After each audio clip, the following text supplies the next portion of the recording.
Salah satu tokoh penting dalam dunia Islam adalah Imam Hasan al-Basri. Ia adalah seorang ulama sufi yang banyak dinukil petuah-petuah bijaksananya.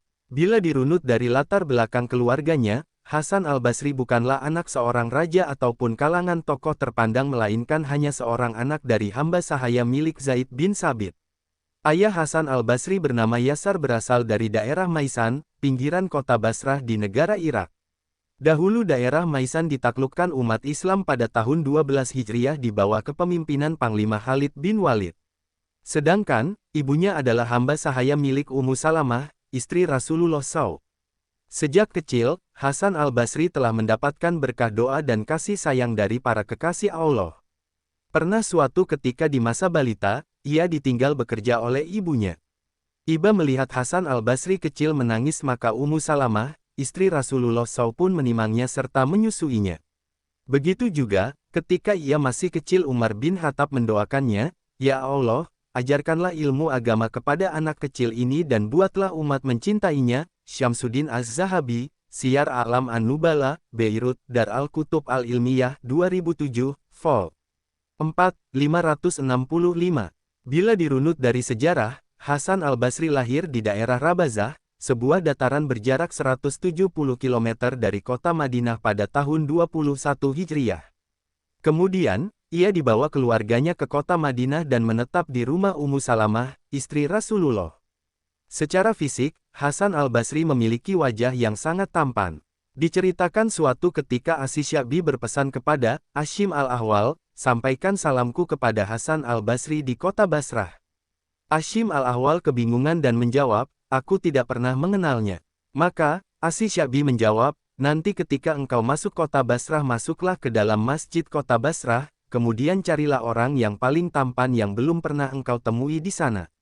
Sungguh aku telah melakukan perintah Asy-Sya'bi maka aku melihat Hasan al-Basri adalah seorang yang sangat tampan yang dikelilingi oleh murid-muridnya di masjid kota Basrah. Komentar, Hashim al-Ahwal. Ulama multidisiplin Hasan al-Basri memiliki kecerdasan dan daya ingat yang sangat kuat serta nalar yang sangat tajam. Abu Qatadah al-Adawi mengatakan, "Wajib bagi kalian belajar kepada Syekh ini, Hasan al-Basri." Demi Allah, aku melihat Hasan al-Basri sangat mirip pendapatnya dengan Sayyidina Umar bin Khattab. Sahabat Anas bin Malik berwasiat, "Wajib bagi kalian belajar kepada Maulana Hasan al-Basri," maka bertanyalah kepadanya. Kemudian, ada yang bertanya, "Wahai Abu Hamzah," julukan sahabat Anas bin Malik, "mengapa engkau menganjurkan kami bertanya kepada Hasan al-Basri?"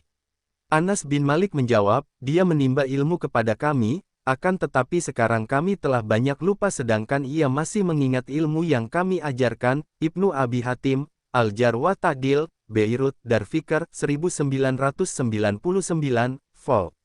3, 41. Selain itu, Hasan al-Basri juga seorang ahli fikih yang sangat hebat. Syekh Yunus bin Ubaid al-Abidi mengatakan, "Kami telah bertemu dengan banyak ulama, dan tak ada yang lebih unggul dan sempurna ilmunya melebihi Hasan al-Basri." Pernah suatu ketika Imran al-Qasir menanyakan suatu permasalahan dalam ilmu fikih kepada Hasan al-Basri.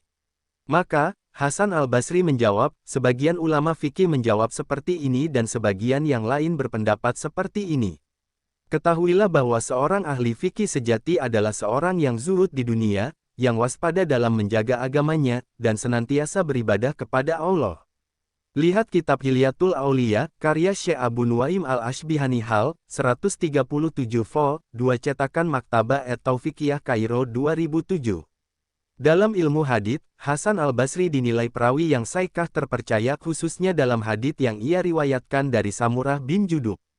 Akan tetapi, ada banyak hadits yang ia riwayatkan lemah karena cacat berupa tatlis tidak menyebutkan beberapa perawi di atasnya ataupun mursal tidak menyebutkan perawi dari kalangan sahabat khususnya yang ia riwayatkan dari Abu Hurairah.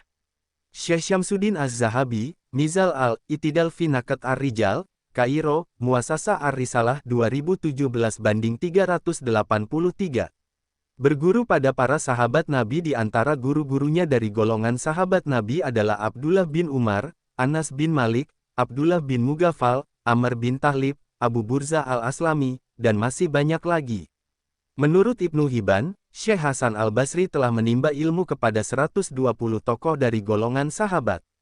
Ibnu Hibban, As-Saikat Beirut, Darfikr 1996, vol. 4, 123. Di antara petuahnya kepada Khalifah Umar bin Abdul Aziz adalah, ingatlah bahwa berpikir sebelum mengambil keputusan akan mendatangkan kebaikan dan menyesali perbuatan dosa akan menjauhkan dari keburukan. Waspadalah dengan kenikmatan dunia karena ketenteraman di dalamnya hanyalah semu, angan-angan meraihnya adalah racun, puncaknya adalah keburukan. Ada kalanya nikmat dunia menggelincirkan dari ketaatan kepada Allah. Ada kalanya nikmat dunia adalah musibah yang merusak agamamu. Waspadalah, sungguh Allah akan membalas hambanya yang taat dan menyiksa hambanya yang durhaka. Ingatlah, Allah telah menjadikan kenikmatan dunia sebagai ujian bagi para nabi dan rasul serta pelajaran bagi umatnya. Sungguh orang yang lalai lagi durhaka kepada Allah menyangka bahwa mereka sedang dimuliakan Allah dengan kenikmatan dunia padahal ketika itu mereka sedang dijauhkan dari mengingat Allah. Ingatlah, waktu adalah seorang tamu yang datang kepadamu dan ia akan berlalu meninggalkanmu.